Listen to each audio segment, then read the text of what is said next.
Hello, beautiful people of the internet. My name is Ryan. Welcome back to Slay the Princess and episode 14 of our blind playthrough.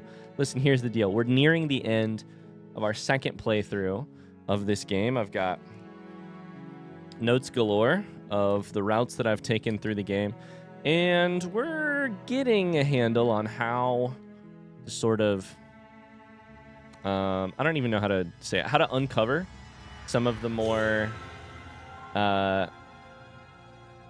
some of the pieces of the map that we haven't uncovered, if you will. The map being sort of routes through this game. So, I would say probably this is the last thing I'll try. This route we're about to do is going to be the last one I'm going to do before I go back and look at YouTube comments to sort of piece together some more stuff. So that puts me in an interesting spot. We have, in the last run, we discovered, where would it be? The Thorn. Redemption in the Thicket of Distrust, which was a really beautiful chapter. Honest to God, maybe one of my favorites. We have also recently done more time with the adversary, the Princess and the Dragon, which was really cool. Let's see, what was the one run before that? I think it was the Stranger. So where does that leave us? I don't honestly know. My personal to-do list, there's plenty to uncover here, and you can read these for hints at what we might try and do. But my personal to-do list has 2 items on it. 1, flirt with the Razor, potentially. Or start the fight, then give up. That one has a question mark beside it. This one says die pathetically to an abrasive prisoner. Fall to a feral captive.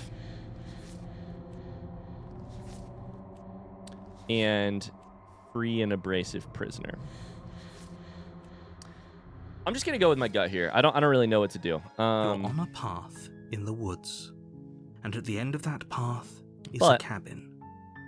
And in the basement of that cabin is a princess. Either way, this is my my 5th vessel that I'll be trying to bring. So whatever happens here, I think this will prompt the end of the game the second time through. So my thoughts with this thing right here: fall to a feral captive. The only thing I've seen that is feral so far is when the princess chews her own arm out to escape. I'd call that like a near feral action. Abrasive prisoner, I'm not exactly sure. Free an abrasive prisoner or die pathetically to an abrasive prisoner. I don't know. We're going to follow our gut. You're here to slay her. If you don't, it will be the end of the world. Yeah, I don't know. We'll see if we can find something new. That's the plan. Let's go to the cabin. We're going to skip some stuff. You make your way. Proceed to cabin. Now here's the question. Do I take the blade or not? The first real choice. The interior of the cabin is... The first real choice. One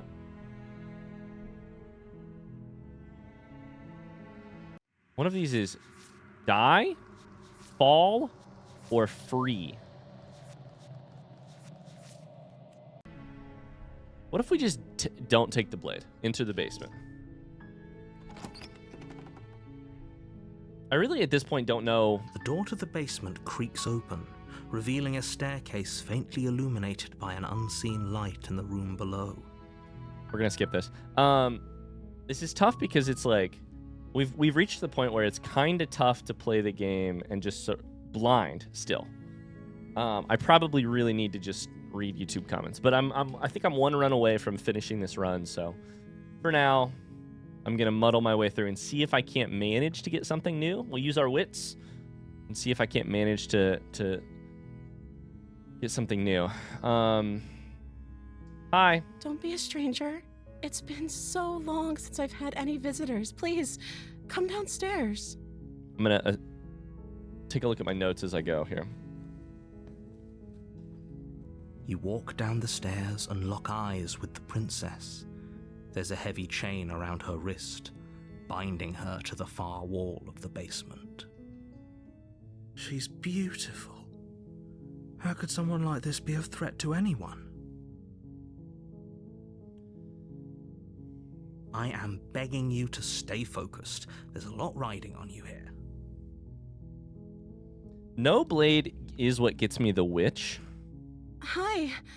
Do you think you can get me out of these chains? I don't know. It's a good question.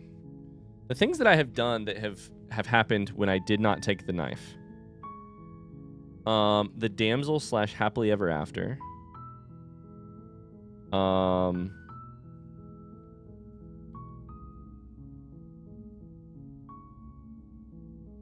then I think just the witch the first time we played it. The witch the second time we played it. And that's it.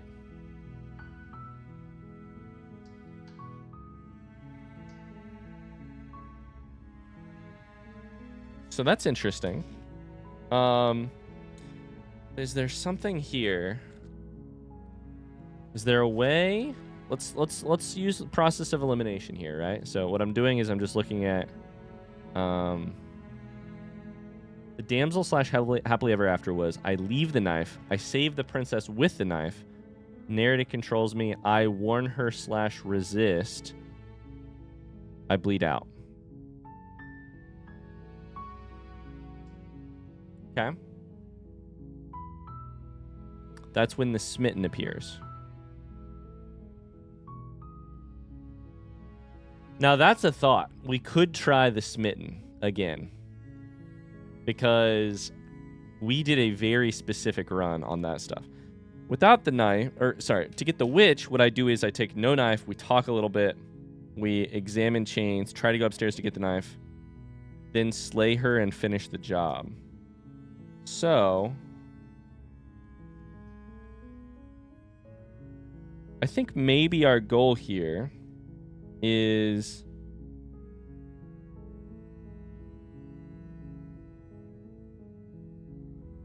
to try and go the smitten route and then see if we can do something different than the damsel. I don't know if that'll work. Sorry, my brain's going a million miles a minute trying to figure out what I can do here. I'll see what I can do. Examine the chains. You're only making this more difficult. I've seen all this before. If there isn't any other key, do you have any ideas? Maybe there's some way to break the chains? Or if that doesn't work, I guess we can always cut me out of them. She offers the suggestion with almost complete nonchalance. If we were stuck down here long enough, okay. I'm sure we... I try to get out of there. Nothing works. Let me out of here. Your shouts and pleas are met with silence. Okay. Try the door. You try the door. Nothing happens. Return to the bottom of the stairs. We're locked here. You We've make your way to exhausted the our bottom options. of the stairs. This would have been so much easier. Okay.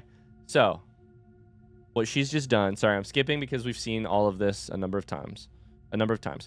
She rips the flesh from her bone. A sound comes from behind you. The blade is now here. Now, here's what's interesting. I would call that a potentially feral thing that just happened.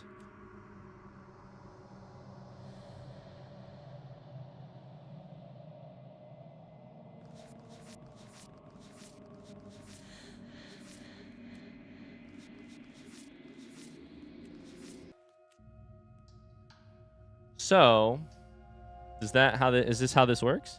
Let's save the princess here. Yeah? Fine. God, this game is so oh, I can't wait to peek behind the curtain and see how to get other routes in this game, because it's so, but there really has not been, sorry, I cannot speak today. Holy crap. What I'm trying to say is playing this game is sort of difficult from a blind perspective, because you're like, how do I get to new things? But I don't want to look up information. We're about to get some help from some very kind commenters starting next episode or next run. But in the meantime, I'm like, how do I get new information without looking up information, you know? I'm so worried I'm going to basically make the same set of choices I made in one of my first runs and then end up with nothing new and have quote-unquote wasted time. Of course it won't be wasted time because you'll be living in this world and thinking about it, and I'm sure I'll see things on a second time through that I didn't the first time through. But here's the other thing to acknowledge. I've been through this game like 9, 10, 11, you know, through the like chapter 1 like 9, 10 times at this point. I haven't seen things the same twice, right? I've seen things vaguely the same, and then they branched off very differently. We have to trust that we'll have options to branch off differently. Against your better judgment, you place the blade against the ragged, self-inflicted wound on the print you cut into her. The blade is sharp, and it takes little effort to crack through the bone of her arm. Okay. Her limb falls to the ground, and the heavy chains follow suit. She didn't so much as utter a sound through the whole ordeal. No, yep. She didn't. So in the damsel route, what I do here is the narrator tries to control me. I warn/resist, and then she kills me. She smiles softly as her gaze meets yours, blood from her wounded arm dripping rhythmically to the ground. How is she still smiling after everything? It's like she isn't even bothered by what just happened. Thank you. Now let's get out of here. Approach the locked door. No, we won't have any. The narrator tries to take control. As the princess approaches the bottom stair, your body steps. Wait, this isn't fair. You can't watch me. Okay. What are you doing? Slay the princess or warn her. We will choose to warn her. Stop that. Okay. Something's come over you. Your body lunges forward, the blade held low, but the princess dodges, stumbling. Stop it. We can skip this stuff. We can resist. The blade. Does your body? We both know this isn't you. She nervously reaches towards you and takes the blade from your infuriatingly rigid hands. What are you doing? I will say none of this to me does this. I wonder how to do this hypothetically to an abrasive prisoner. Free an abrasive prisoner. I don't feel like...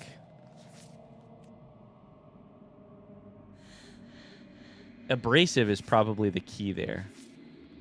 Do I have to make her an abrasive prisoner? How? By bringing the blade? Feral captive? I don't know. Anyways. I'm sorry. Just thinking out loud. I'll try to be quick. She plunges it into your chest, tries to tearing through flesh and sinew. It is... Oh no! Stay. For her. Whatever. Okay, she's gonna kill us here. She sinks the blade into your chest. And we're into the damsel. Sorry, skipping is so abrupt, but we're into the damsel. Sorry, I'm skipping. I'm trying not to go too quickly. But you're on a path at the woods. At the end of that path is a cabin. So,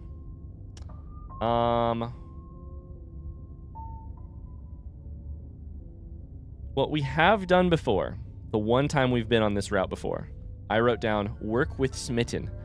Cabin is different. She remembers us. We decide her hands are dainty. We leave. Stay, question mark? Rip out our heart. So, you bastard, you're in for it now. I'm wise to your tricks. My tricks? What on earth are you talking about? We just met for the first time.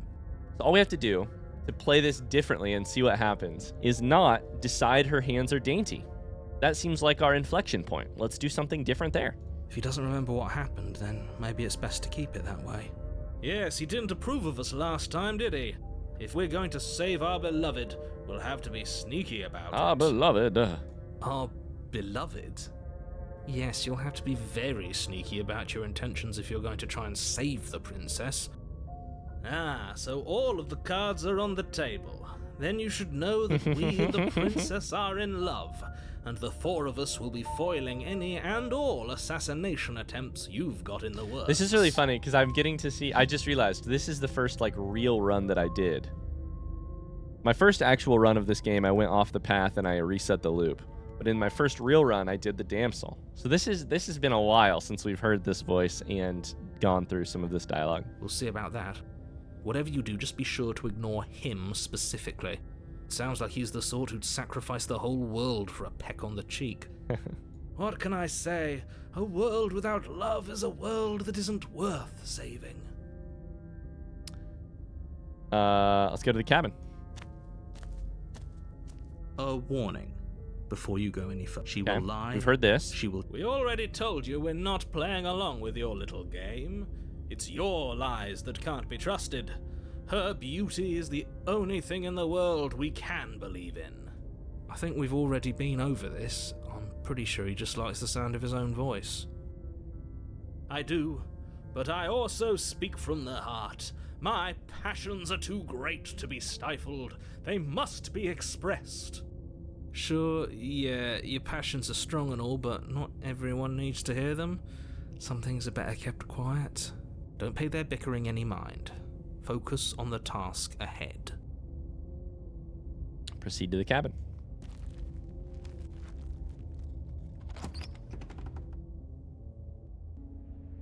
The interior of the cabin is clean and elegant, its stone walls draped in fine threaded tapestries, a prison befitting a royal prisoner.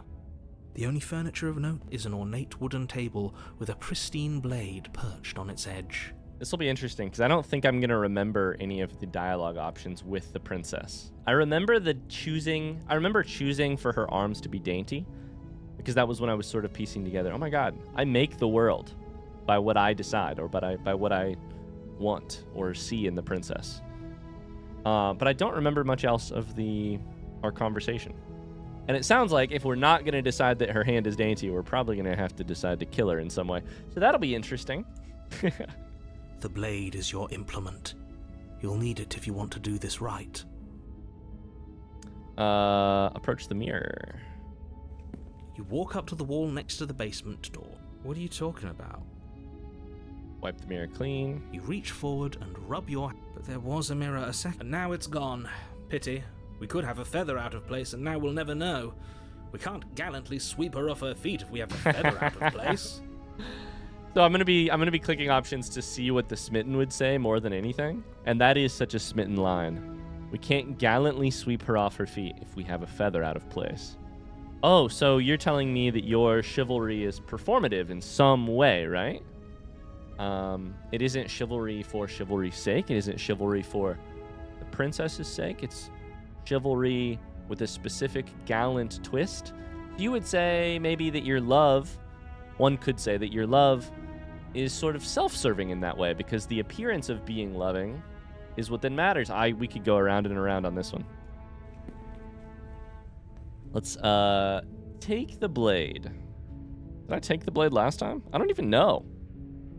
I'll take the blade. You take the blade from the table. It would be difficult to slay the princess and save the world without a weapon. I don't know that I've ever taken the blade before. I suppose if we're to play the role of dashing knight, we need an equally dashing sword. Oh boy. That way she'll know we can defend her from her enemies. I kind of feel like playing... Okay, so here's the interesting thing, right? I'm getting a vision of how we could play this. Last time we were here, we decided, no, I think we should see if the princess is worth saving. We'll do everything we can to make the princess's life easier or safer or less dangerous, etc. That's how we got the damsel. Giving ourselves over to love. But the smitten also has another angle there, which is sort of like obsessed with himself. Obsessed with the role of the dashing knight that he wants to play. We can happily feed into that and see how it turns monstrous in this game. Hopefully it doesn't put her on edge, and hopefully it doesn't get turned on us again. There's no use arguing over motivations right now. It's good that you took the blade. You'll need it to do your job. There's no use arguing over motivations? Oh, really? I would argue that this entire game is motivation. Like, that's the entire game. Into the basement. Have I said that before? Apologies if I've said that before. The door to the basement creaks open, revealing an intricate stairwell. Gold-trimmed carpet glimmers in the light of the torches positioned along the walls. The basement almost seems welcoming in the dim firelight. But it's still a stone basement. If the princess lives here, slaying her is probably doing her a favor. A soft voice carries up the stairs. Soft. Hello? Is someone there? Her voice, it's somehow even more beautiful than last time. I can hear wedding bells already. Speaking of hearing, I can hear the music in the background. And I didn't really realize that choice maybe quite so much last time I played. I've this held my chapter. tongue till now, but you're taking this a little too far. We barely even know the princess. We can still do right by her without all this over-the-top fawning. Or we could do wrong by her. Yes, for everyone's sake, you're not in love. Just remember that her charms are all part of the manipulation. You walk down the stairs and lock eyes with the princess. There's a heavy chain around her wrist, binding her to the far wall. My love, we're here to rescue you from your unjust and foul imprisonment. You know she can't hear you, right? She may not be able to hear my words, but surely she can hear my spirit. Oh, your spirit's plenty loud, all right. It's you, my dashing hero. I was so worried you wouldn't come back. Did you hear that? She said we're dashing. We're dashing. And she called us a hero. Flattery really goes a long way with the two of you, doesn't it? Waiting for you to come back. I didn't want to believe your ravings back in the woods, but so this is next evidence. to We've been here incontrovertible before. evidence. You've been here before. That's right, villain, and you killed us. Well, she killed us. Only because he made us try and kill her. It was self-defense. Our beloved's hands remain unstained by cruelty. And you've died before. So an entire We're gonna world skip has this? been... We damned a whole world. But everything reset. Nothing resets. You're We're just gonna somewhere else. skip this you too. can't keep... We've heard all that stuff before. Huh.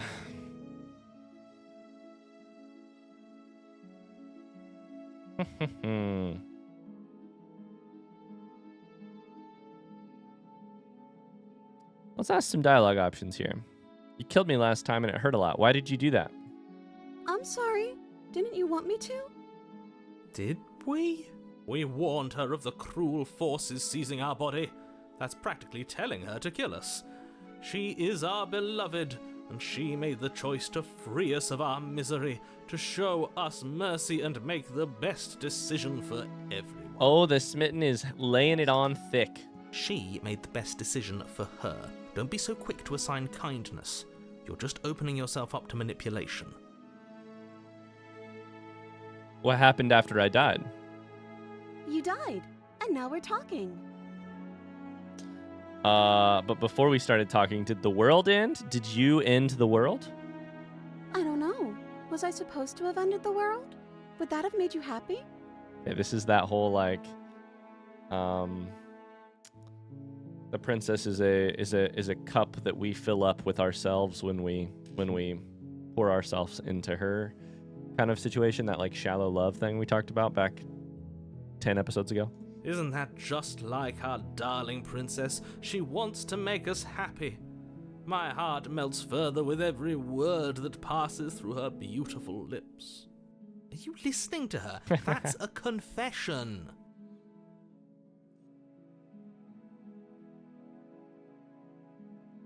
I don't want the world to end. Let's say that. No, let's say the line that's really creatively written. The world sucks. People are a plague. I hope you brought a slow and painful ruin to them all. I can't believe that the fate of the entire world has been left in the hands of a misanthrope. Oh my god, I haven't taken notes for either of the last two runs. Holy shit. So what we did last time was we left knife, saved princess with knife. She slays me while I resist. Narrator. I die. Chapter 2. Take knife. What have we done? We've taken knife. We have we've talked a little bit. That's about it. Lucky for you, I did destroy the world. I destroyed all of it and made it awful for everyone. Wow. Ask her if she destroyed world. I'd point out that she just admitted to obliterating the entire world, but I guess that wouldn't actually move you. Oh, it moves me. Whatever we do next, we should do our best to not let her out. So it's interesting. I love this. I love that the questions you ask and the way you phrase them can really turn the hero one way or the other. And when the hero turns one way or the other, the voice of the hero, it sort of guides, it's the rudder that guides the ship of the whole collection of voices in our head. But have you seen her angelic face? She should get a pass.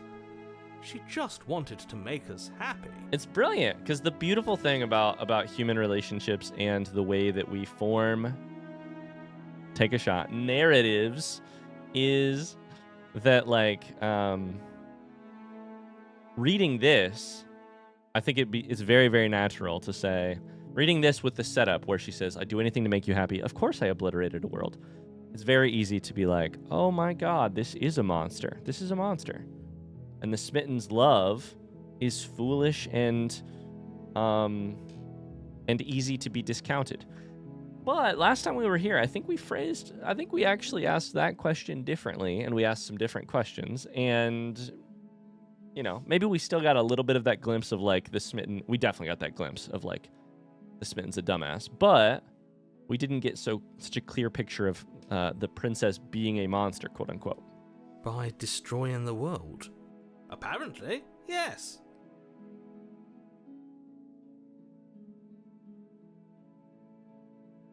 Do I have to cut you out again? I didn't really care for that last time.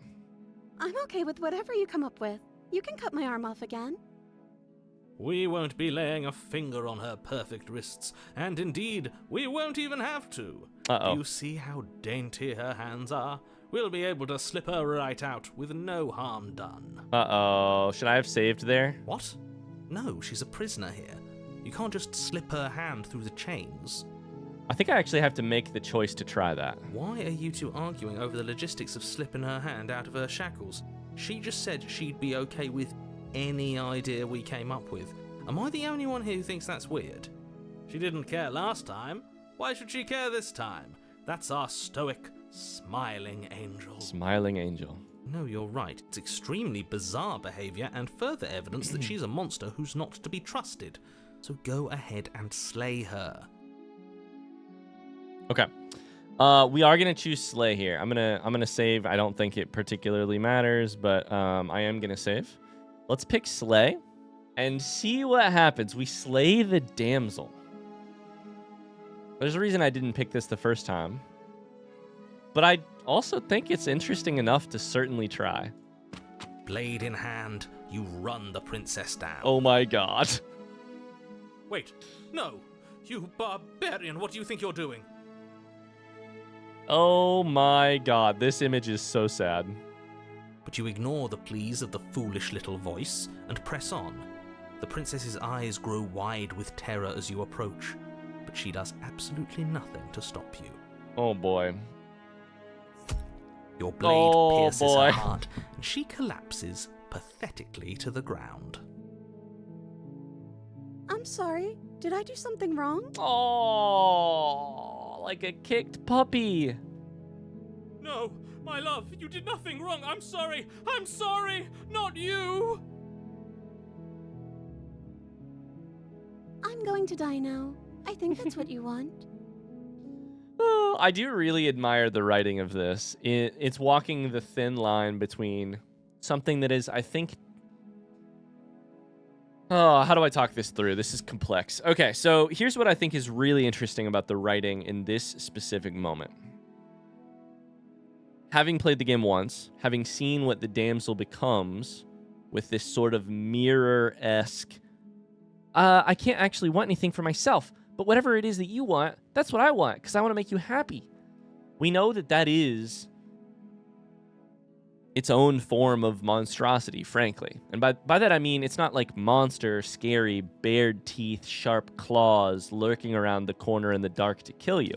It's monstrous in that it is not human, and the Smitten is in love with that. And that is monstrous in that it is like a perversion of a human to human connection, you know? So, knowing that, watching this scene, I'm sorry, did I do something wrong? Is sad, yes, but we know that it is that mirror speaking. Mirror is a bad word because we have a mirror in the game that's something different. But and we knowing that, we can read the line, I think that's what you want, and go, oh, okay, so we just basically avoided that. But not knowing it, if you were playing this chapter right here for the first time, I'm sorry, did I do something wrong, has to be a guilty gut punch. And this is the guilty gut punch with a left jab, and then this is the right hook coming out of nowhere to hit you over the head. I'm gonna die now. I think that's what you want. You've obliterated the only other NPC and the only other, talking, thinking, feeling character in the game. And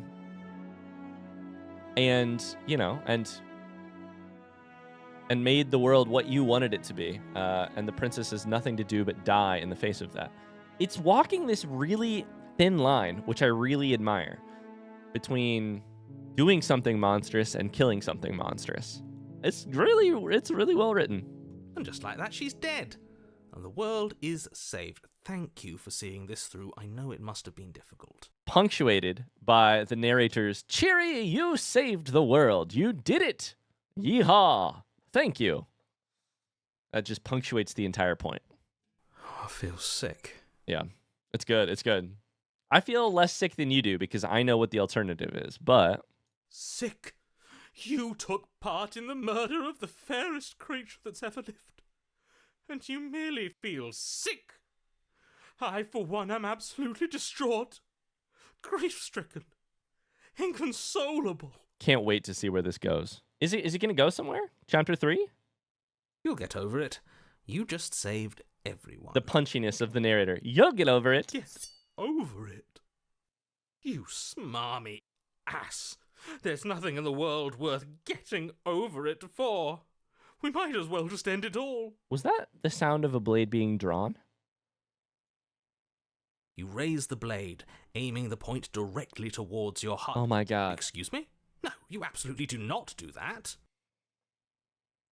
Chapter 1. Our body was taken control of by the narrator. Chapter 2. Is it about to be taken care of by the smitten? Taken control of? Yeah, let's not make any rash decisions. We should give ourselves a minute. Oh no. Take a deep breath and... Rash. The only rash decision we've made was running our cursed blade through her heart. This is far from rash. This is measured. This is the only thing left for us to do now that she's gone. The smitten is a theater kid for sure, and I say that as a big compliment. Theater kid for sure, though. This is measured.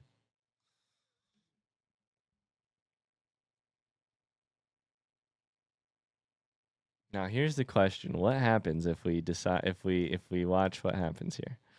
Can we get a chapter 3 out of this? Smitten wants to kill us.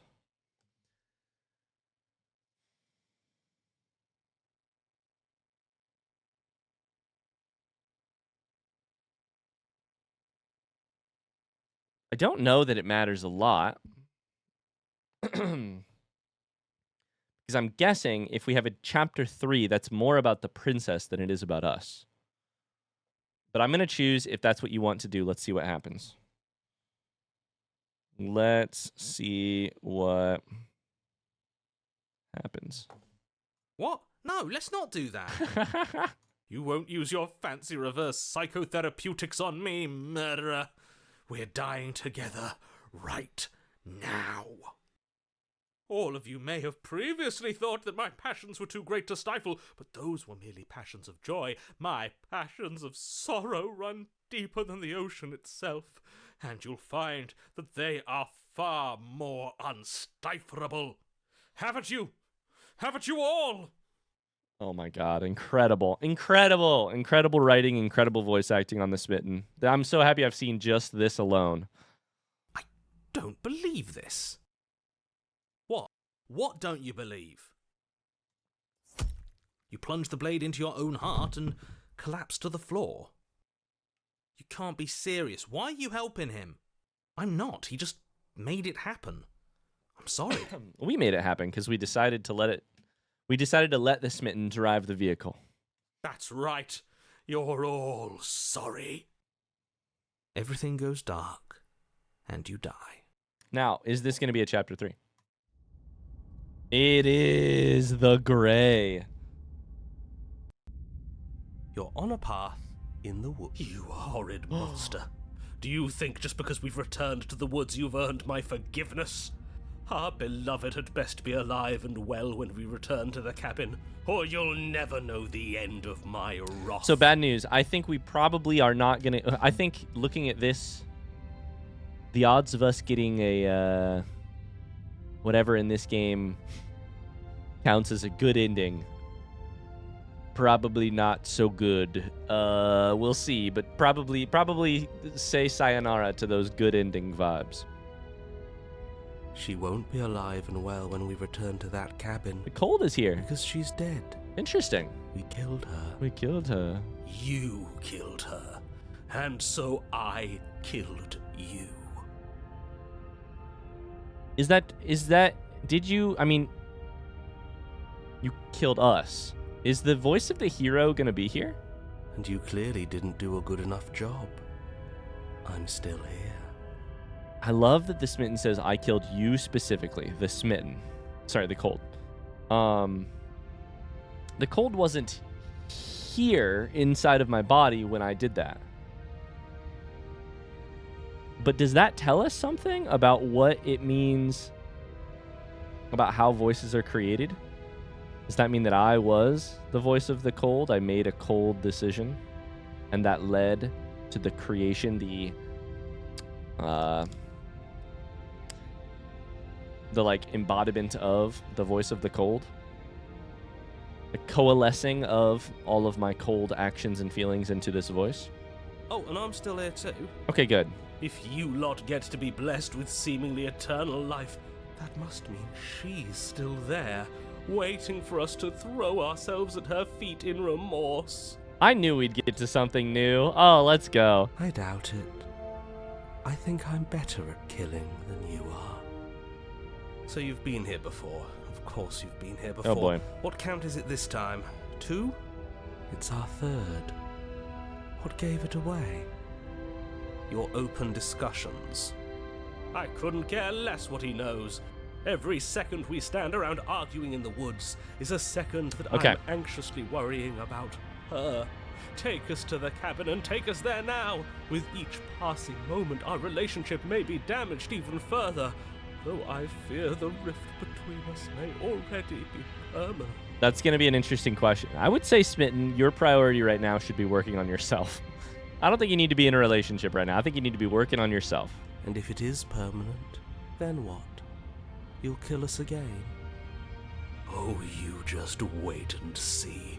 My vengeance will echo the depths of my bereavement. Don't provoke him. I'd prefer if we didn't die again. I'm not fond of dying. Why not? You've already done it twice. It was unpleasant. It was only unpleasant because you think it's supposed to be unpleasant.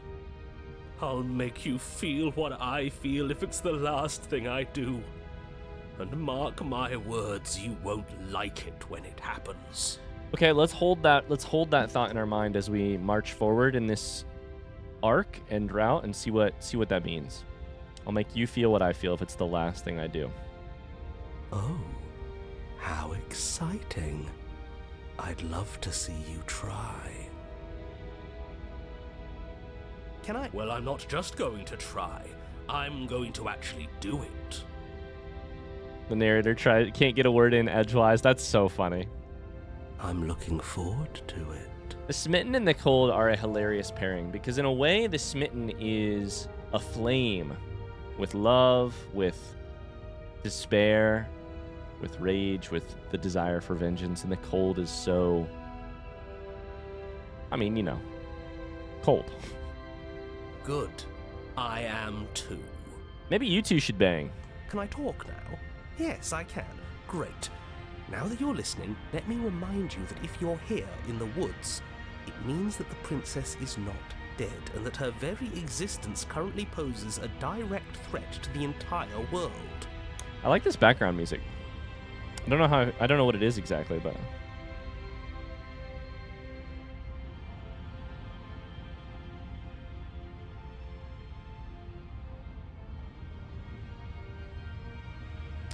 I'm the one in charge here, and if we slay her again, you are not going to make us kill ourselves. Is that clear? Oh, it's clear, you murderer. Though I should remind you that you're not as in charge as you seem to think you are. That does seem to be the theme of this arc, of this route. I'm sure his outburst last time was just a fluke. I wouldn't worry about him. Besides, if he kills us again, he kills us again. It doesn't matter. He'll tire out eventually. The flame of passion always burns out in the end. Spoken like a true cynic. Enough bickering. I wonder, Just I really stay wonder. focused and get to the cabin. God, I really wonder what the cold would say to this exact line. Spoken like a true cynic. And here's why.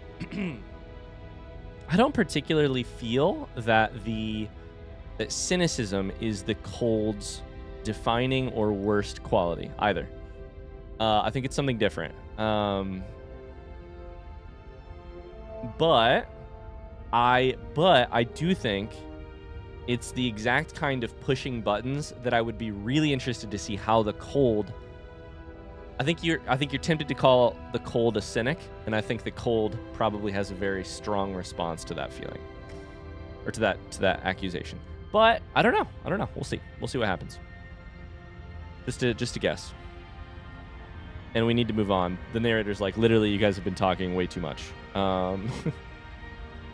Let's go to the cabin. We might as well see this through. Our answers are there. I'm sure you've already heard my words of warning in one of your past lives.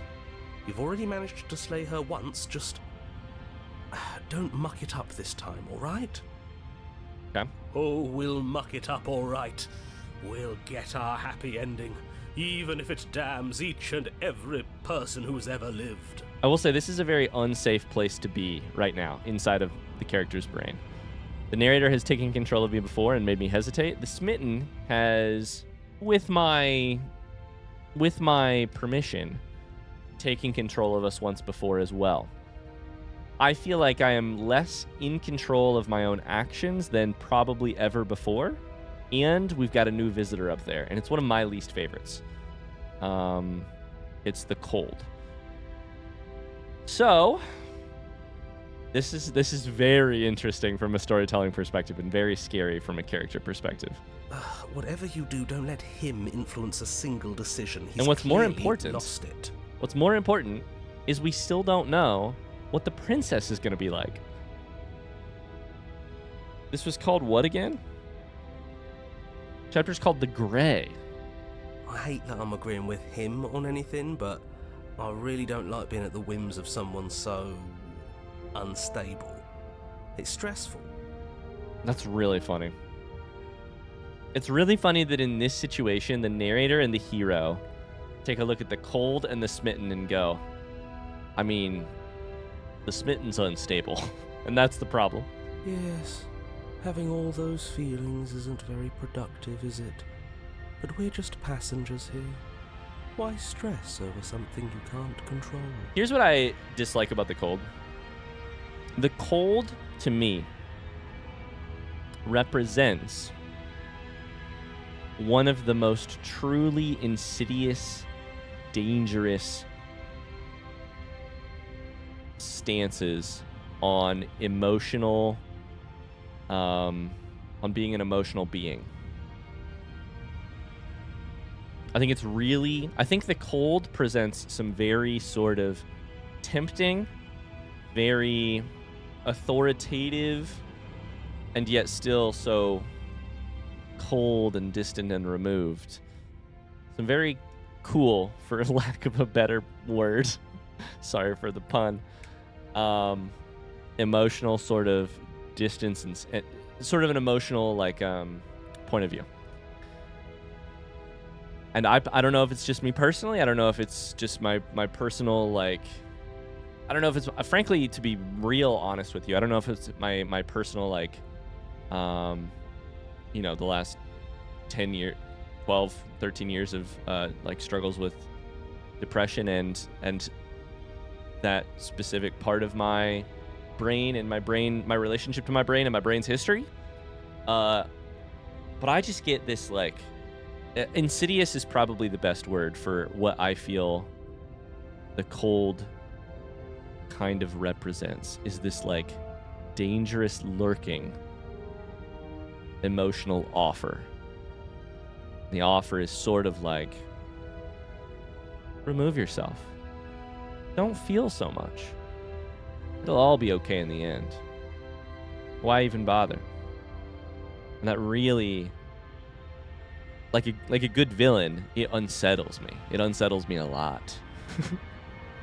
Oh, it unsettles me a whole lot. You're saying that like stress is just something you can turn off. It is. It's easy. Whatever happens, happens.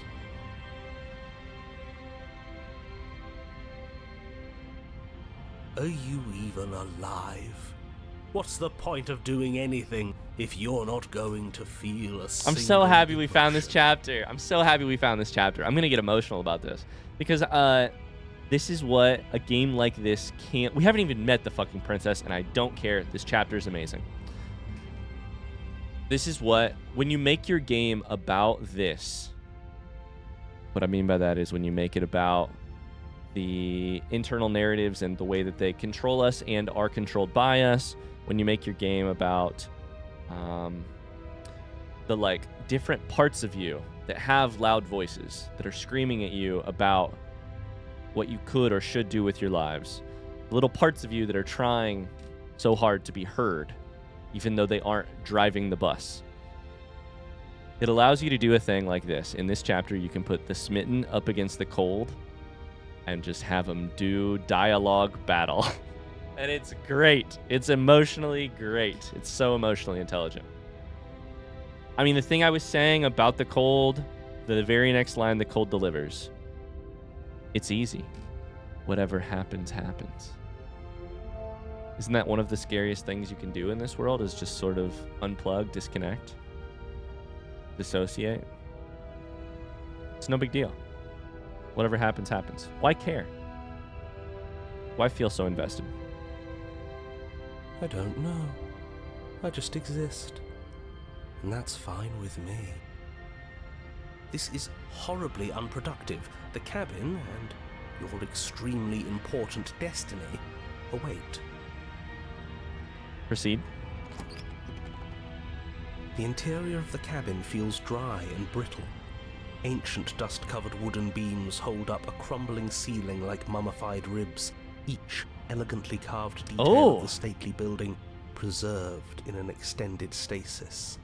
Everything here has been kept safe and dry and lifeless. Dry has been mentioned twice. Crumbling and dust-covered have been mentioned. Preserved, extended stasis. This is an archaeological site. Dry, lifeless, but safe. What do we have going on here? Is this like a Lady Macbeth sort of situation here? What's going on? I mean, Shakespeare would be perfect for the smitten in a chapter 3. But you're not alone. You can feel something watching you. There is a figure faintly outlined against the dusty wood of the far wall. Yeah. Is that her? She's not in the basement. Our beloved. So she does live. Live is a strong word. She doesn't look very alive to me. Before you can make a move, the figure is gone, vanishing behind the door on the far side of the room. The door at the end of the room, but there isn't a door. It's just that damn mirror again. God, I love this game. It's good stuff. Ah, yes, the mirror. so we can see the monster we've become, if it even lets us look before it vanishes too. The mirror? Is this some kind of joke? Did you all plan this out before dying? There is no mirror. There's the door to the basement, the table, and the pristine blade. Huh. That's strange. There's supposed to be a pristine blade. There's no blade. Why isn't there a pristine blade? There's no pristine blade. Maybe it's gone because we've already killed her with it. Perhaps it's gone because an oh-so-deserved guilt has started to worm its way into each and every one of you. Perhaps all of you do feel just as bad as I about what we've done. Though if you felt the oppressive guilt I feel, we would have manifested that weapon directly into our heart. Here's the other thing about it: the smitten and the cold. For me personally, the cold, the smitten borders humor. The writing of the smitten borders humor so constantly and so well. The smitten is an exaggeration that becomes a caricature, if that makes sense. Think caricature style art. The cold does not. The cold becomes... The cold is like a less personable Dexter Morgan. The cold is like Dexter Morgan if we didn't get Dexter's perspective and we got somebody else's. From the outside. You know what I mean? Which makes it really interesting to pair them together. I don't know. I'd be really interested in how other people have felt playing this chapter. The smitten is so over the top. Oh, so deserved, he says, using hyphens in his words. Oh, it's funny. I suppose it doesn't matter why the blade is gone, but you're going to have to find it if you're going to do this right. So why don't you march over to that door and make your way down to the basement? There is no door. As if something as flimsy as a missing door would stop us on our sacred quest. Cross the room, find our way back to her, make things right. You're clearly hallucinating, but I'd rather not get into it with you right now. The door to the basement is on the far side of the room, whether you can see it or not. Let's approach the mirror. You make your way to the door at the end of the room, stopping just in front of it. You must think you're looking at that mirror you mentioned earlier, the one that doesn't exist. Just reach forward and open the door. It's still so hazy. We should try and clean it off. Yes, trying to touch it does seem to be the magic spell to get it out of our way. Wipe It's it clean? time for all of you to see what we've become. You reach forward and place your hand on the door to the basement. The handle is just a little to your right, and a little down. So much for our reflection. We didn't need to see ourselves anyway. I'm much more interested in seeing other things. I see. We are too hideous for even a mirror to behold. We can only hope she might still see some good in us. No way left to go but down. Yep. Let's do it. The door to the basement creaks Oh. open, revealing an antique staircase lit by weak torchlight. We've already done a ghost the air before. Here is so stale it practically stands still, as if the very molecules of this place have been fossilized, trapped for eons until your arrival. Fossilized. Even the blaze of the torches can't penetrate the odorless air, as if they'd run out of fuel to burn ages ago, their light still flickering more out of habit than from adhering to a physical reality. Oh man, I like this description. I'd have worded it a little bit differently, but that's just me. That's just my writer brain doing the constant thing about like how do you form the sentence so that it is most clear. But I like that sentence a lot. I love the stair descriptions. They're always good. They're a way to flex your writer muscles. A wispy figure watches you from the bottom of the stairs, face veiled in shadow.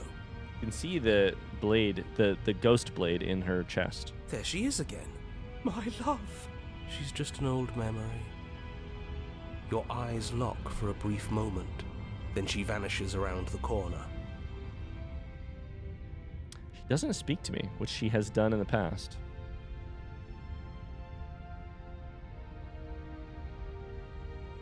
I'm sorry about last time. Are we good is such a funny thing to say. I think we have a lot to talk about is what I'll say. You receive no response. Do you think she's upset with us? Don't like being here unarmed after what happened last time. I feel so exposed.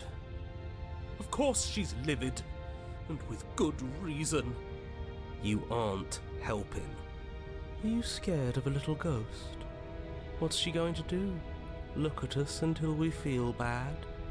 She can look all she wants. It won't do anything. Proceed. As you descend the final step, the form of the princess comes into view. A skeletal body lying in a heap on the floor, her wrist still bound to the wall by a heavy chain. This cell is a dark and isolated place, with not so much as a window to allow starlight to penetrate the gloom. See? She's dead. No! What foul trickery is this? How can this be? We just saw her alive and well a moment ago, floating away transparently. That's what I mean by bordering the humorous. We just saw her alive and well, floating away transparently. Whatever we saw was a ghost. Thought we were all on the same page. Do try to keep up. Your thoughts are interrupted by the sound of a slamming door and a clicking lock. Okay. You turn to see the shade of the princess staring down at you from the top of the stairs. Is she holding? Clutching a brightly burning torch. Yeah. So that's where the blade is. It's already in her heart. And yet she isn't dead. She is dead. Have you never heard of a ghost before? Do ghosts lift lanterns? Oh, for the love of... Can we not waste time arguing over the semantics of what is and isn't dead? She is clearly conscious. She clearly just slammed the door on you, and she clearly has a weapon. Your pristine blade sticking out of her chest. This is extremely bad. Catastrophic, even. Yet, dead or not, what are we supposed to do about her?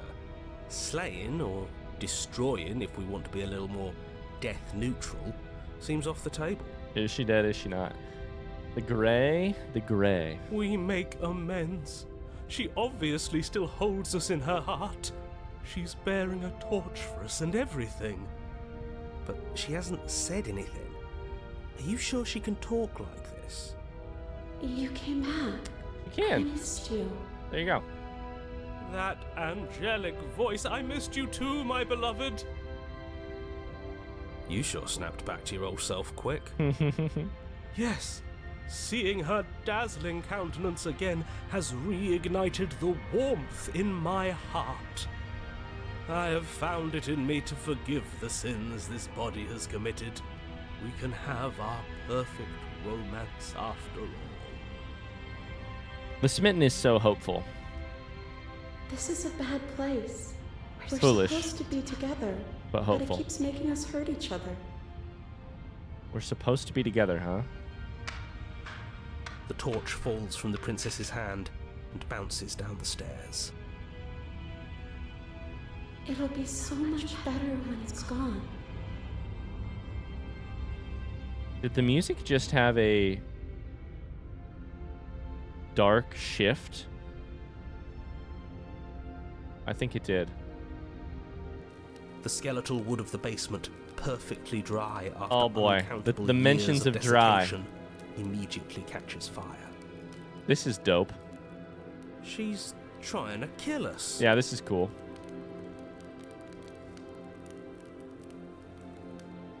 Oh boy, proceed to cabin. She's a ghost ? She tries to set us on fire. A misplaced escalation of her passions, but clearly she still cares for us. I say we burn with her.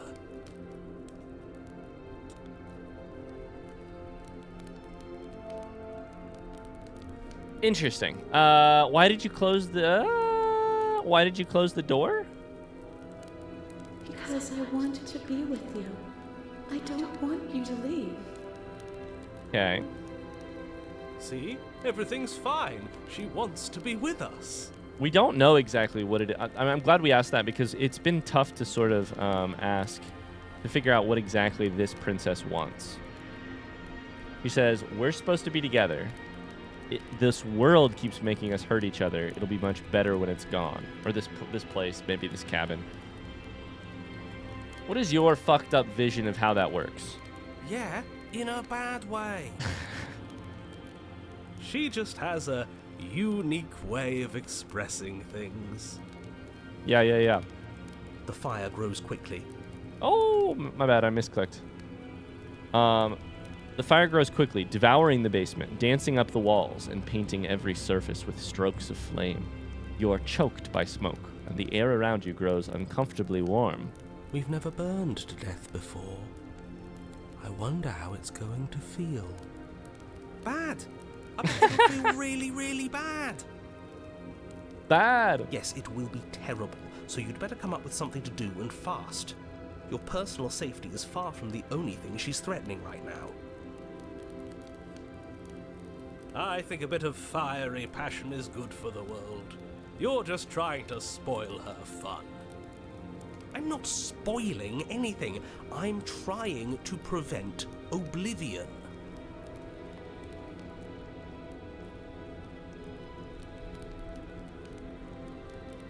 This is such an interesting option that I immediately have to pick it because I want to see if it leads to anything. Which I love when a dialogue option just straight up takes the wheel and says, I'm so interesting, you have to pick me. Please, I'm begging you. I'll do anything, just don't let me burn. So now we're bargaining. What happens if we bargain with the gray? You'll understand when it's over. Just like I understood after you stabbed me in the heart. Everything is okay. She's holding a grudge. She wouldn't. She's perfect. The heat grows in intensity as the flames draw ever nearer. You can practically feel your skin sizzling already. If you're going to try and stop her from killing you and destroying the whole world, you'd better do something, and you'd better do it now. Okay. I wonder if we look good right now.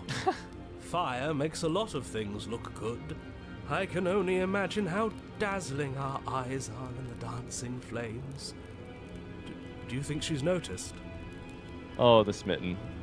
I don't want to burn to death. We don't have to, right?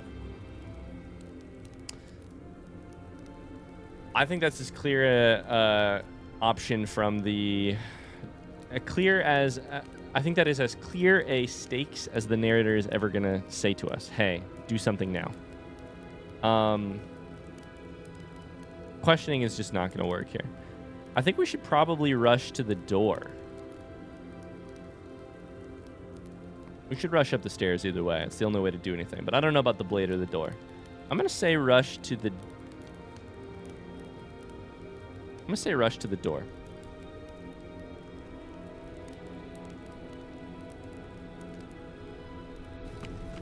As you rush up the stairs, the entire cabin erupts into a raging inferno. You ignore the princess, throwing yourself headlong against the door, bashing at it with your clenched fists in a vain attempt at freedom. Yikes. It's no use. You're stuck. Oh, Your skin starts to bubble. yikes. As layers of you peel away into raw, seeping burns, you feel a hand on yours.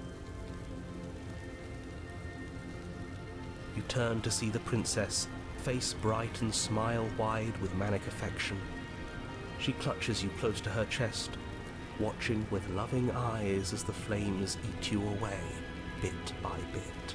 It's beautiful. I really have enjoyed the princess's writing in this chapter because it's been just obscured enough that it's possible to believe that this fucked up version of the princess, who we created, really wants something along the lines of us to spend time together, dying together. Whatever that looks like. Destroying the place that makes us hurt each other, even if in the process you have to hurt each other. The pain is unbearable at first. Every inch of you screams as your flesh is stripped away, your muscles stiffening as they're cooked, your blood boiling in your veins. Wow. Is she gaining? But it isn't long before the flames take your nerves, and with them, your ability to feel much of anything. Is she gaining body as I lose body? That's what it's looked like for several slides now. See? That wasn't so bad. It was so bad. But somehow, nothing is so much worse. And nothing.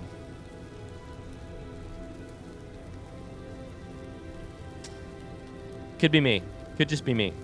I read this line, somehow the nothing is so much worse, as a sort of meta commentary on the cold versus the smitten. Not saying that the smitten is the way to be, not because I think it's obvious by the way that the smitten is written. That the smitten is a fool, and you'd be a fool to be like the smitten. Though sometimes humans in love do be fools, and that is a beautiful thing. Not quite in this foolish way, though. I think that's a line on. Obviously, the game thinks the smitten is a fool, but I think this right here is a comment on the alternative offered by the cold, and the game. I think the game does a good job of like letting the cold sort of say his piece without overwriting the judgment on that. The way that I could write a fucking novel on this shit. The way the cold is presented in this game is it relies heavily on the voice acting. It relies heavily on the concise, only saying so much but meaning more voice of the cold. And the cold's voice is very often not commented on by other characters. Occasionally. But mostly in this chapter, the smitten says some outrageous shit. The narrator and the hero respond to it, or the smitten responds to it. The smitten says some stuff, and it almost always... Sorry, the cold says some stuff, and it almost always goes uncommented on. That's at least the vibe that I'm getting. I'd have to look back at the text to check that, but... Because I think the cold's best characterization happens as that little creeping, insidious thought worming its way into the back of your brain as another conversation plays out. I think this is, in my opinion, this is the writers saying some commentary on the cold without having to directly address the cold. Let's see what happens next. You'll get used to it. God damn it. I'm too good.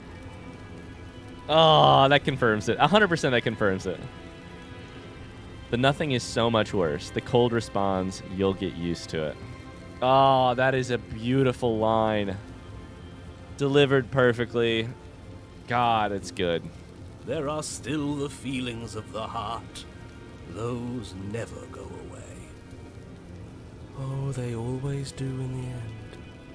You just haven't experienced The cold them. gets their stage. Eventually you'll want them to stop too. You'll make them stop. Trust me. Yeah, the writers at the end of this chapter put a big old spotlight on the empty space where the cold is supposed to be and said, all right, have your say. The princess's smile never fades. Her skin peels away, and then her muscle, until all you can see is her charring skull, locked in an eternal... The smile never fades. This one was a fucking Edgar Allan Poe short story. This was some devious shit. It's very romantic, really. We got our happy ending after all. We can die happy. I could not roll my eyes harder if I wanted to. I couldn't roll them harder if I had them surgically rolled for me.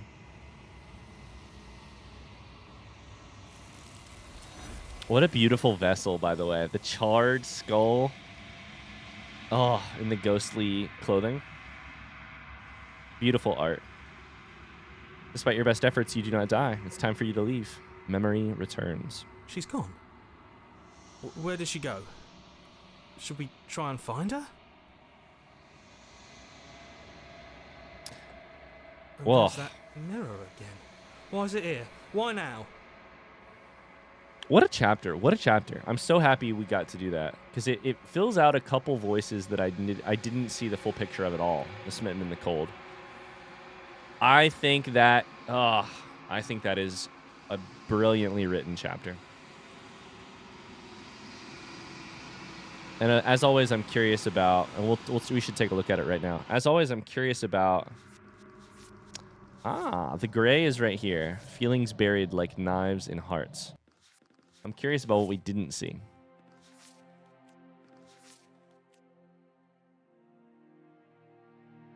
Interesting. Everything we did was dry. But the first dry, desiccated, burning down the house. But the other things we're missing are, it was raining. I can smell the wood rot, the decay, a drowned body. What the water gave me.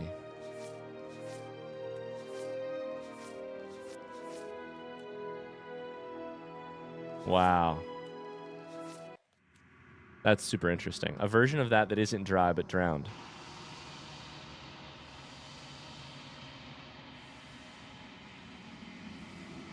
It's going to be okay.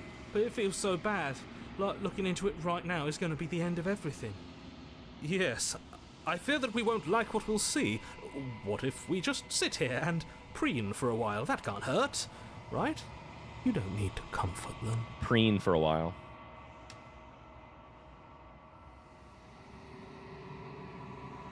I'll see you on the other side. It's going to be okay. Okay.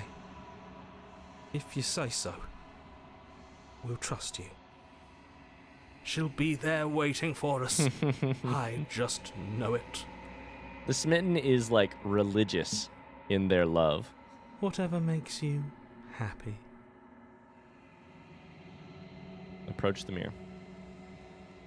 Okay. We should see. Now this will be interesting. We enter the next period. We get to speak about what do you think about the vessel? I think we do. And then we get to end the game. I think. And my goal with the ending the game the second time will just be to clarify some things before we get there. Just to do things differently than the first time. I we'll see what that involves, but I just want to do things differently. It will be different because ideally, hypothetically, the person I interact with made from the 5 vessels should be different, but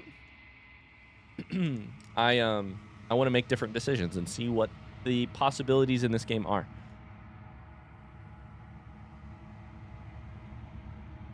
Get to see our reflection. We should see the narrator now, right?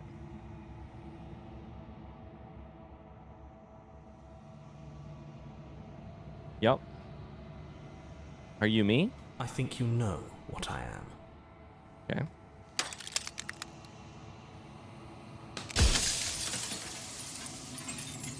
Jagged shards of glass. Oh, baby. Oh, baby.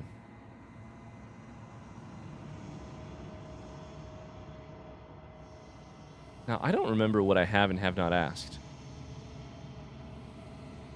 You're the one who wanted me to slay the princess. Why? Because among other things, she is death itself. To rid the world of suffering, to save untold trillions from being lost forever to the cosmic wind, she must be destroyed. Yep, we know that. And despite how far you've fallen, you will still have a chance to fulfill your purpose once I'm gone. What we know is that the narrator believes... Basically, the narrator overemphasizes the death part of the princess, which is actually just like transformation, change, ebb and flow, and... I was made to do this single task. Who made me? What am I? You're the long quiet, the god I made to rid the world of death.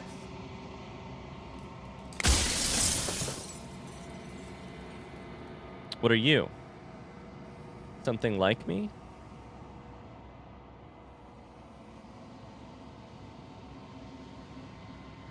Are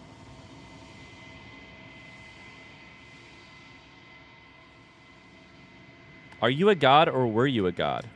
No. In life, I was painfully mortal, a witness to the end of days.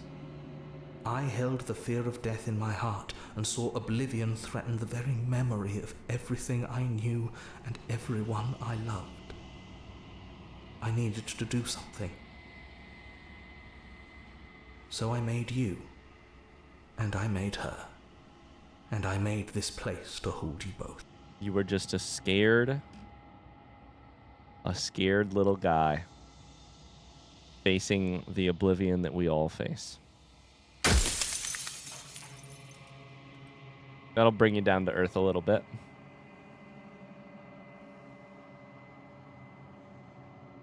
I'm going to say this thing about, because I'm curious. God, I always knew I was special. Yes, you are special, unique even, and you still have a task that you need to do, and only you can do it.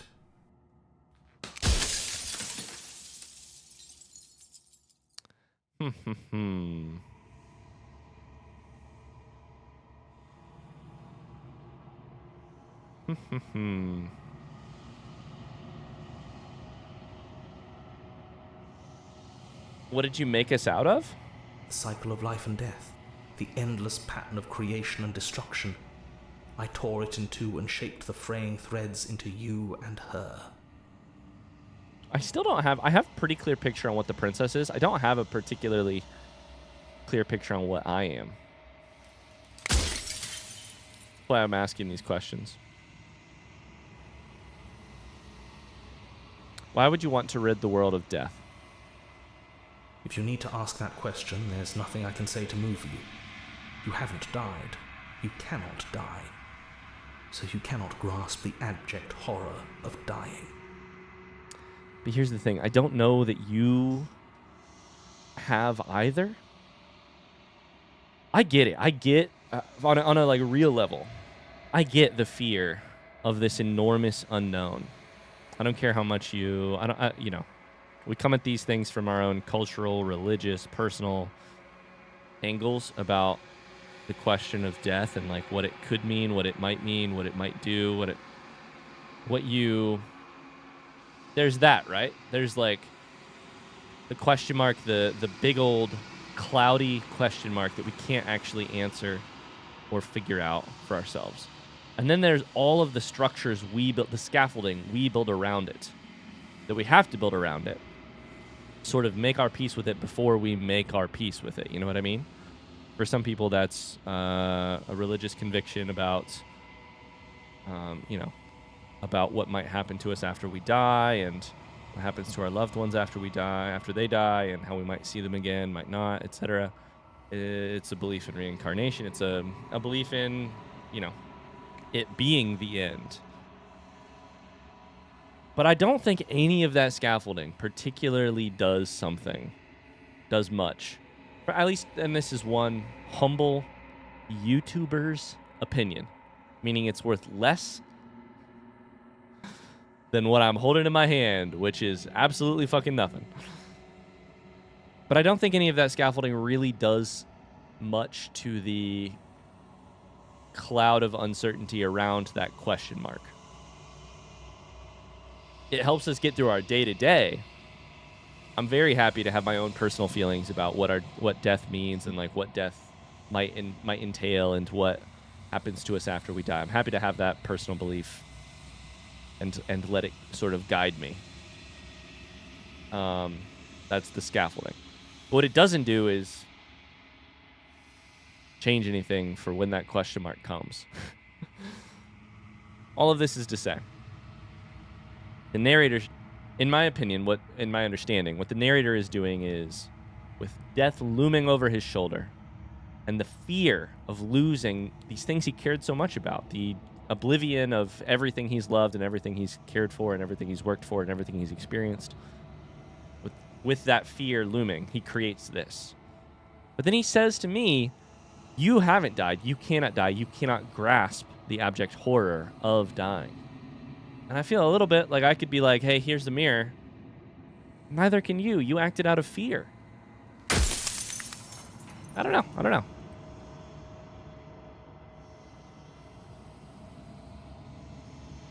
I do want to ask, who cares about dying? I've died plenty of times. I think this gives the narrator a really easy comeback, but we'll see. You haven't. Yeah. You flirted with dying. You've played pretend. But your consciousness is an unbroken stream. Yeah.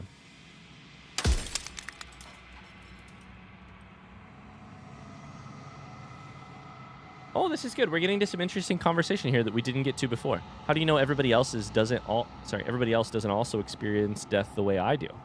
They obviously don't. You experience death the way you do by design, and by your unique nature. So the scenario you've built.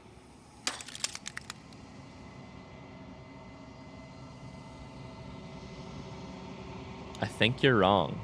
I don't think dying is bad at all. And you're just making this up as you go. If you really want to waste valuable time telling me I'm wrong when we both know I'm not, then that's your prerogative.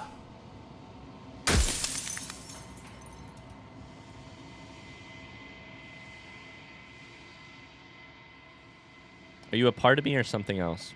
No, I'm not a part of you. But that's all a matter of perspective, isn't it? From one vantage point I must seem wholly foreign, but from another, well, all the versions of me that have existed have collectively heard your every thought and driven your every action. If that isn't being part of you, then what is?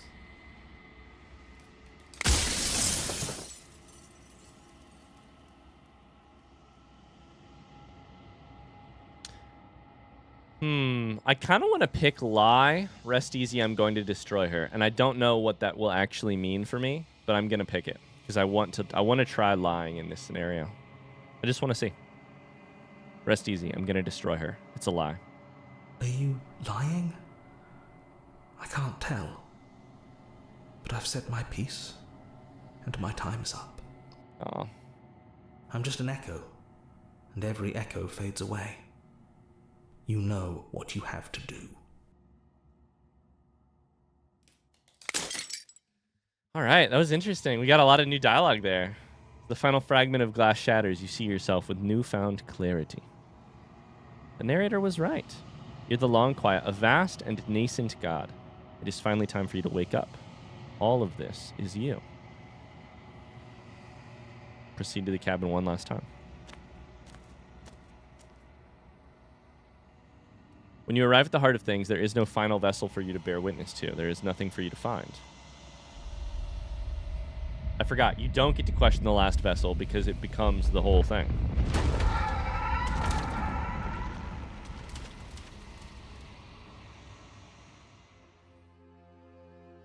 Okay. I can finally see you, and you can finally see me. It's been so long, and my heart has ached for this moment. I've missed you dearly.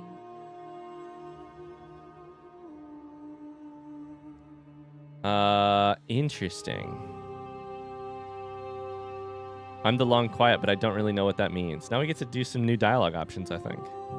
Names are their attempts to capture that which cannot be captured. They call me the shifting mound. Actually, I think we might have asked this one of what I actually am. before. You know about the echo? Did you hear our conversation? Every word you spoke found its way to me. I know him. He was deluded by his fear of death. Pay him no mind. What happens now? Ever the passive player, always reacting and never acting. But it's woven into your nature, isn't it? Yeah, it's woven into the nature of the video game. I can't just type, I kill her and run back to my cabin where I live happily forever. I have to react. I have to choose what the game gives me. When the echo spun us from one into two, Yep. he gave you a choice and me a role to play. I am not death, but I contain it in my multitudes. So, will you attempt to destroy me and bring about a world devoid of death and the possibility of meaning? Or will you open the final doors to our liberation? Well, it's a good question.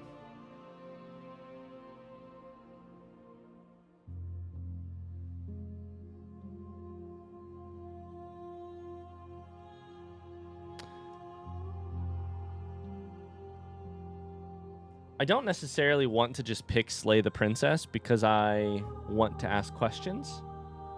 But I kind of want to see what happens.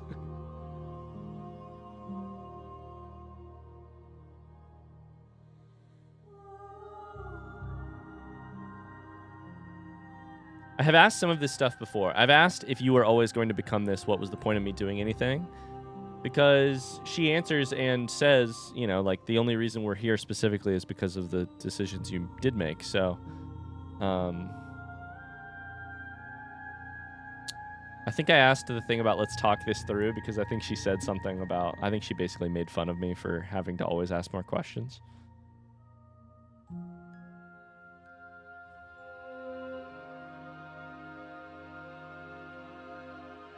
There has to be another way. This can't just come down to me either destroying you or letting you out. I won't do it. Let's pick that. I can always relieve the save if I need to. If you're saying that, it's because you don't yet understand. But we cannot use words alone to grasp at things that words cannot express. And you cannot rationalize with logic that which defies it. Violence and passion are dances that both of us know well. If this is what it takes to enlighten you, then so be it.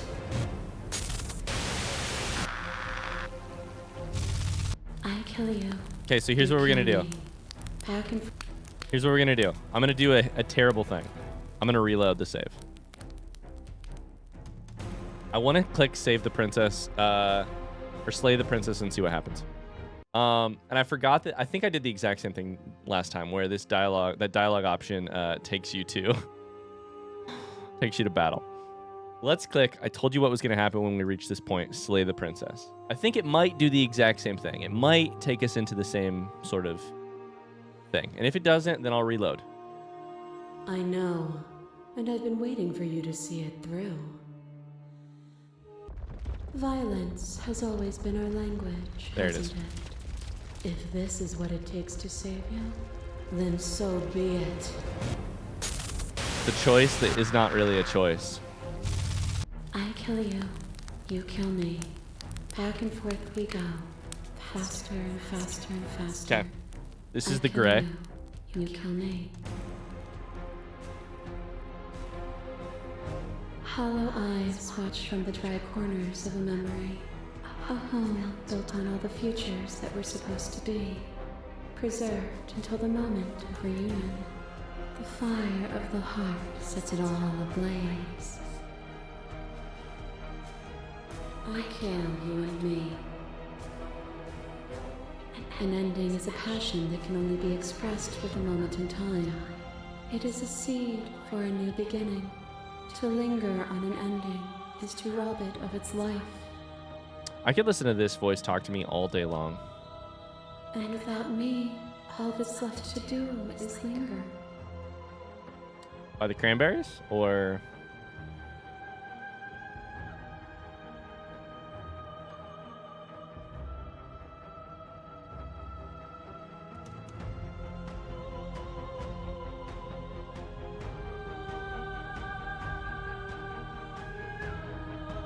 Oh boy, interesting decisions to pick here.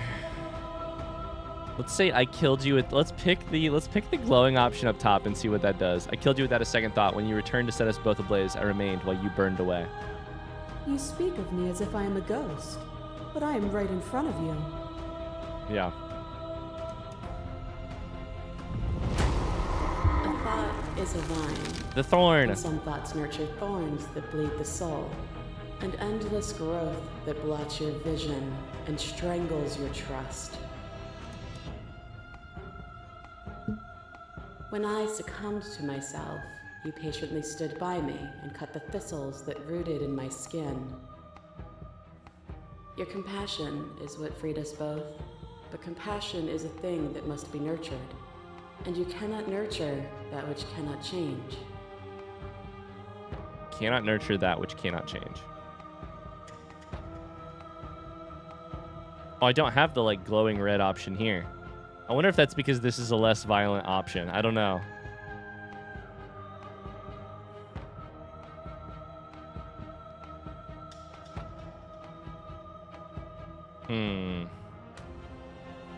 Let's remain silent through this one. But you say nothing. I think we're going to end in a more violent way here, based on the choices I'm making. But, like I said, That cold fire has left your eyes. Are you finally willing to listen? The sensation of bleeding and sweating and breaking and mending and dying and living comes back in vivid color. that's beautiful. That's the Princess and the Dragon, right? Oh, no, this is the adversary. Right?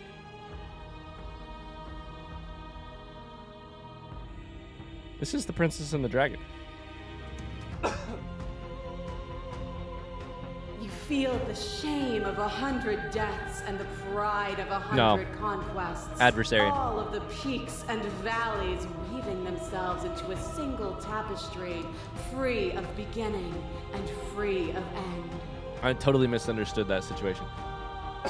Yeah, that's adversary for sure. Sorry. Do you remember when we killed each other with such fervent passion that death itself no longer sat on our shoulders? Let's remain silent, see what happens. And so your quietude continues. I feel like being quiet is probably not a great way to get a good ending at the end here. What once was one, then was two, and then was one again. You gave me shelter when you burned mine down. Yeah, that And then you struck another match. is Princess and the Dragon. I pulled you from the ruins, and then we built a life. What once was one, then was one again. The peace didn't last. The worm in your heart came for us. The worm in your heart. That's the opportunist inside of my brain, the voice of the opportunist. I think. It took you from me, but you took me with you.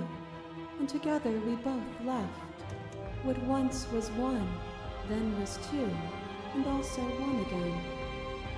You and I are bound together. To rid yourself of me would be to leave yourself forever incomplete.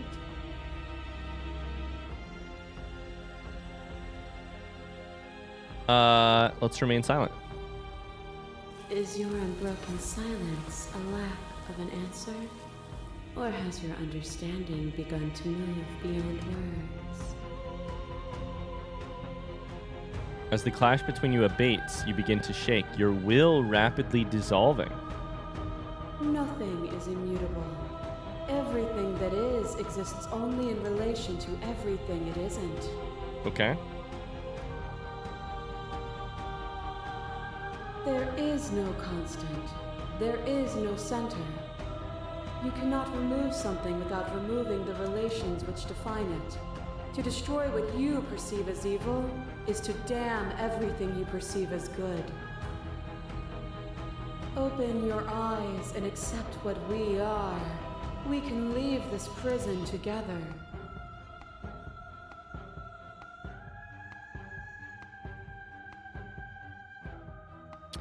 So, what's interesting is we didn't get to see the stranger, right?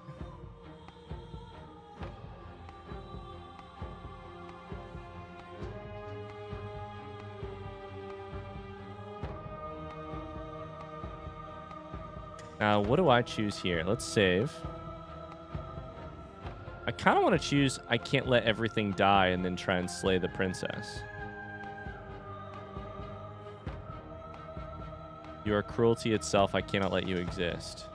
I have to fight for a better world. I'm so sorry. Let's try that one. Let's try and click slay the princess and see what happens. Even now you think you can destroy me. If it takes all of eternity to break your delusion, I will still break it. It's kind of cool to potentially be in a ongoing eternal fight, considering some of the princesses we've encountered. You don't have to face her alone. Heroes here.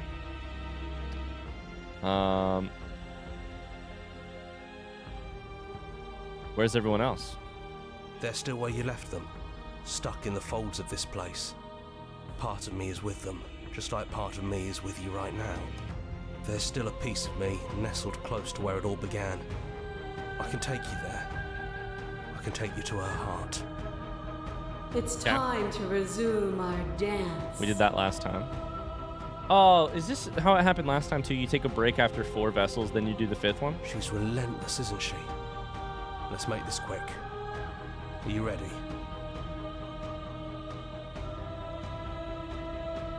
I'm ready. Say nothing? Let's say nothing. I'm gonna take that as a yes. We're going quiet. Okay.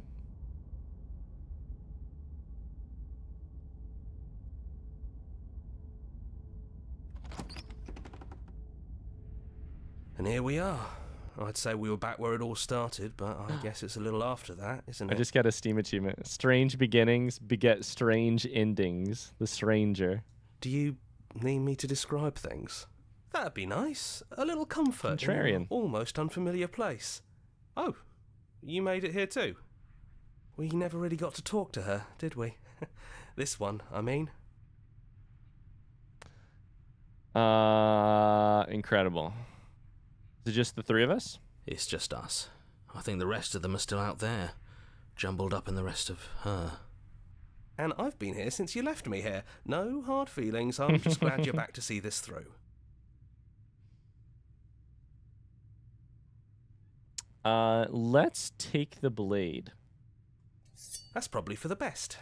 It's always seems to give us more things we can do, right? So you're not going to suggest we throw it out the window? Throwback. No, we've been through too much for that. And he's gone, so there's no one left to mess with but ourselves. I was going to say, if the Contrarian is here, then who are we going to be Contrarian with, right? You've gotten serious. Besides, what's the third beat? It isn't funny if I suggest that twice, especially since you never took me up on it last time. Comedy, you have to escalate. You have to That's the escalate. guy I know.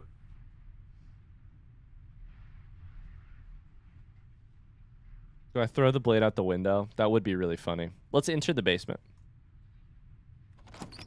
Those winding stairs again. But now there's only one way forward. Do you remember the first time we were here? The first time we heard her voice? Yeah, it was a real mess. Stopped being fun pretty quick. It's okay. You can come down. The stairs won't bite. Not this time. Let's talk one last time before you kill us, if that's still what you want to do.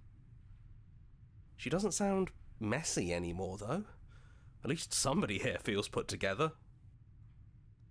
Continue down the stairs. And forward we go. We shouldn't keep her waiting. That was easy compared to last time. Just stairs. No weird fuzzy stuff or nonsense trying to pull us apart. Yeah, that wasn't so bad. Even after everything you've seen, and all the lives we've lived together, you still want to kill us. The Echo really got his hooks into you. Unless you have your own reasons for wanting us dead? Interesting. So, this conversation is going to start off much differently than it did in the last ending that we did. And that is, the stranger says, you want to kill us. The Echo, aka the narrator, got his hooks into you unless you have your own reasons. Slay the princess or sit with them. That's it? I'll take a save here. Just for emotional, as an emotional lifesaver. Let's click Slay the Princess. So this is really it then. Let's see this through. Is this how it ends? So, you've made a choice for all of us. This is never a thing I would ever choose on my own time. On a first run, at least. It's so anti how I feel, but it's very interesting to see what happens.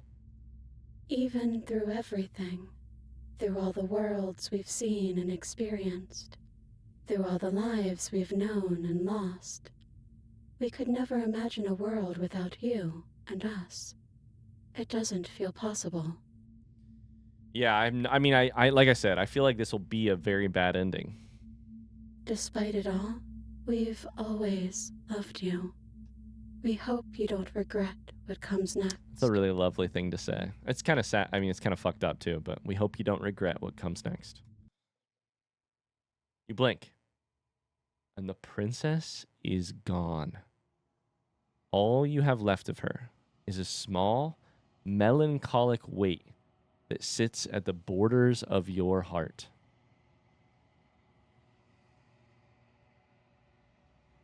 Whatever action brought you and the princess into being was rough and jagged and left each of you with a piece of the other. By destroying her once and for all, you have also destroyed a part of yourself. But the world hasn't ended. Things continue on. They have to, because there's no death. She's gone. And I don't think she's coming back.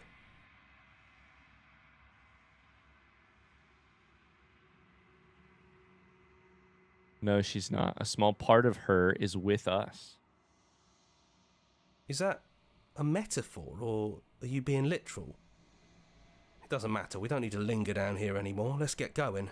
I mean, maybe we also killed that part of ourselves? So did she really? I don't know. We remember her, so that's that. Leave the cabin. That's right. We've got a whole world to see. Can't wait to see what that looks like. You leave the basement behind. But do you? You can't. You can't actually leave. Okay. Then the stairs. This is very pacey. It's very quick. And then you leave the cabin itself. It's quiet here. Yeah, there's not a lot for us to do, is there? Yeah. The path and the woods outside are an empty canvas. There's even more to see beyond this place. The fruits of your labor. A world free from death. What a nightmare this is about to be. Set yourself free. The body of an ancient creature stirs from its hibernation. You feel sensation in limbs you once could not fathom. Everything here is you. You feel your wings spanning a cosmic scale, but twisted and crumpled and bound in agonizing tension to a finite plane. We are a god stuffed into a scenario. We're about to break out. You can feel the glass of your cage pressing in on you, confining you across infinite sides and infinite angles. You push back and strain against it. But it does not yield. Come on now. It shouldn't be that hard to break out of here. We're some sort of god, aren't we? He's gone. She's gone. No one is left to trap us here but us. Open your heart. Open your heart and bear witness to your new kingdom. All at once, the unyielding tension gives way.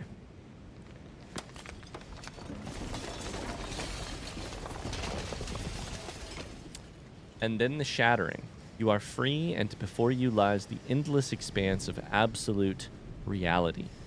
A new absolute reality, one forged by your will and by a long and arduous cycle of bloodshed that has stained your hands countless times over.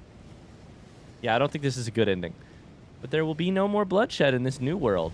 I knew we'd finally see it through. Uh-oh. All it takes to be a winner is grit and determination. Uh-oh. We really did win, didn't we?